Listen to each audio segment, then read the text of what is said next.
السلام علیکم ورحمۃ اللہ۔ ایک بھائی پوچھتے اگر احتلام کا شک ہو، احتلام ہو ہے تو کیا کرنا چاہیے ہم لوگوں کو؟ احتلام کا شک ہو تو اس کے بارے میں شریعت کی کیا حکم اور ضابطہ ہے؟ کوئی نماز پڑھ لی، نماز ہو گئی نہیں ہوگی، اس کے بارے میں کیا کہتا ہے؟ دیکھیے، احتلام وہ چیز ہے کہ جس میں شک پیدا نہیں ہو سکتا، ٹھیک ہے؟ غسل واجب ہی اس وقت ہوتا ہے کہ جب آپ کپڑوں کے اوپر آپ دیکھ لیں، تری دیکھ لیں، اس وقت آپ پر غسل واجب ہوگا، ٹھیک ہے؟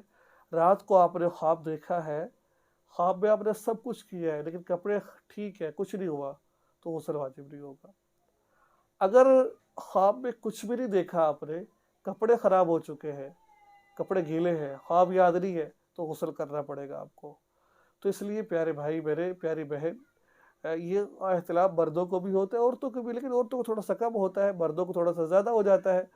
اس وجہ سے اگر کپڑے خراب ہیں آپ کے، شک تو نہیں ہو سکتا نا، اس میں کپڑے نظر آ جاتے ہیں۔ احتلام کا تو پانی گرے تو وہ الگ پتہ چلتا ہے، احتلام ہو تو وہ الگ پتہ چلتا ہے۔